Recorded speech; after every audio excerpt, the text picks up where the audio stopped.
Assalamualaikum warahmatullahi wabarakatuh. Perkenalkan, nama saya Rian Latongko dengan NIM 221424034, kelas B dari jurusan Ilmu Hukum dan Kemasyarakatan, Prodi Pendidikan Pancasila dan Kewarganegaraan, Fakultas Ilmu Sosial.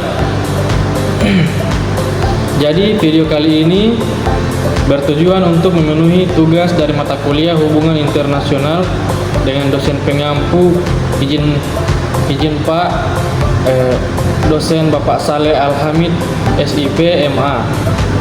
Jadi video ini saya buat untuk melanjutkan materi kelompok 3 dengan subbab pembahasan itu konflik dan kekerasan. Jadi, liberalisme memandang konflik dan kekerasan sebagai masalah yang dapat dikurangi melalui kerjasama antar negara, kehendak politik, serta peran institusi internasional. Menurut pandangan liberalisme, hubungan internasional tidak selalu harus dipenuhi bersaingan dan peperangan, tetapi juga dapat dibangun melalui dialog, diplomasi, dan kerjasama yang saling menguntungkan.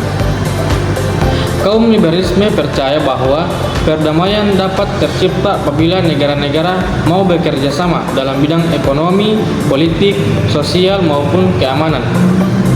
Selain itu, keberadaan organisasi internasional seperti Perserikatan Bangsa-Bangsa atau PBB yang dianggap penting untuk membantu menyelesaikan konflik, menjaga stabilitas dunia, dan mendorong terciptanya aturan bersama antar negara.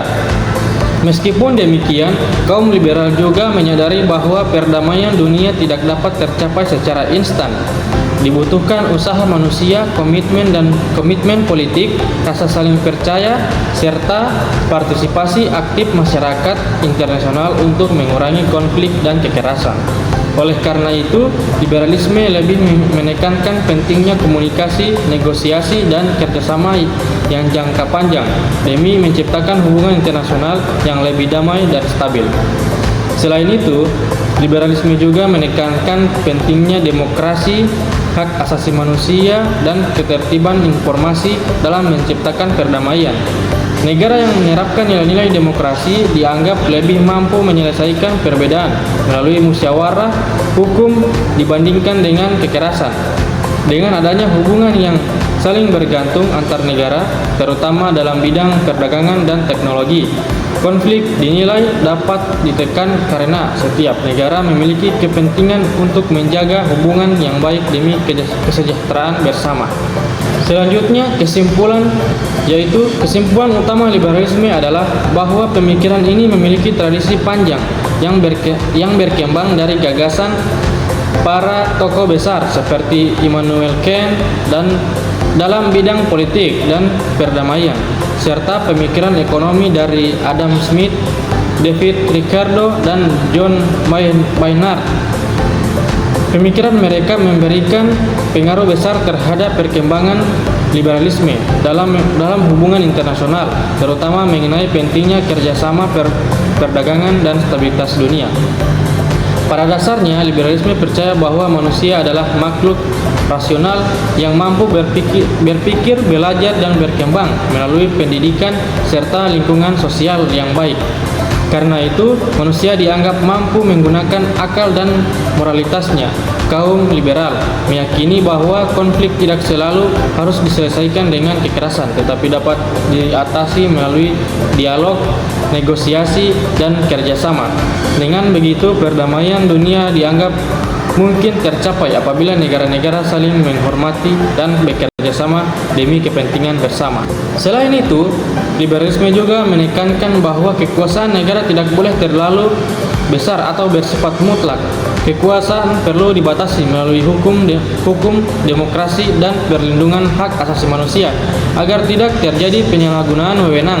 Dalam pandangan liberalisme, politik dunia tidak hanya dipengaruhi oleh negara, tetapi juga oleh aktor lain seperti organisasi internasional, perusahaan multinasional, media, dan masyarakat sipil yang memiliki peran penting dalam menciptakan kerjasama global dan menjaga stabilitas internasional. Melalui pandangan tersebut, liberalisme menjadi salah satu teori yang optimis terhadap masa depan hubungan internasional. Liberalisme percaya bahwa dengan adanya pendidikan, demokrasi, perdagangan internasional, dan kerjasama antar negara, dunia dapat bergerak menuju kondisi yang lebih damai, stabil, dan sejahtera bagi seluruh masyarakat internasional.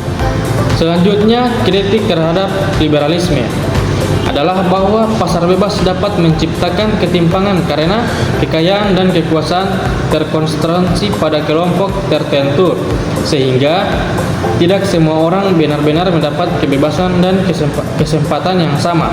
Selain itu, liberalisme juga dianggap terlalu berpusat pada pengalaman Barat dan kurang memperhatikan ketidakadilan serta berdampak negatif seperti kesenjangan global dan kerusakan lingkungan. Intinya, liberalisme dinilai terlalu optimis terhadap pasar bebas dan kurangnya realistis terhadap manusia, terhadap masalah ketidakadilan dunia. Baik, selanjutnya kesalahpahaman umum tentang liberalisme. Jadi, salah satu kesalahpahaman yang sering muncul tentang liberalisme adalah anggapan bahwa liberalisme percaya manusia pada dasarnya sudah baik dan tidak memiliki sifat buruk. Padahal liberalisme tidak memandang manusia sebagai makhluk yang sempurna. Tetapi liberalisme hanya percaya bahwa manusia memiliki kemampuan untuk berpikir rasional, belajar dari pengalaman, dan berkembang menjadi lebih baik melalui pendidikan, lingkungan sosial, hukum, serta kerjasama dengan orang lain. Karena itu, liberalisme menekankan pentingnya institusi, aturan, dan kerjasama internasional untuk membantu menciptakan hubungan yang lebih damai dan adil. Kesalahpahaman lainnya adalah anggapan bahwa liberalisme menganggap negara tidak penting dalam hubungan internasional. Faktanya, liberalisme tetap mengakui negara sebagai aktor utama dalam politik dunia. Namun, liberalisme berpendapat bahwa negara bukan satu-satunya aktor yang berpengaruh, melainkan organisasi internasional, perusahaan multinasional, dan media, lembaga swadaya masyarakat atau LSM, sehingga individu juga memiliki peran penting dalam membentuk hubungan internasional.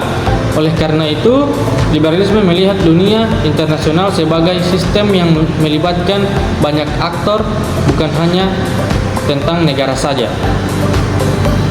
Selain itu, banyak orang yang mengira bahwa kerjasama dalam liberalisme berarti tidak adanya konflik. Padahal pandangan ini kurang tepat, karena liberalisme memahami bahwa konflik kepentingan antar negara maupun antar aktor internasional tetap akan selalu ada. Namun, liberalisme percaya bahwa konflik tersebut dapat dikelola dengan diselesaikan melalui diplomasi, negosiasi, hukum internasional, dan organisasi internasional seperti Perserikatan Bangsa-Bangsa.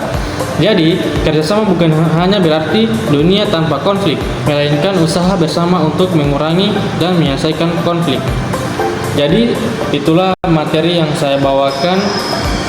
Mohon maaf bila ada salah kata. Wabillahi taufiq wa hidayah. Wassalamualaikum warahmatullahi wabarakatuh.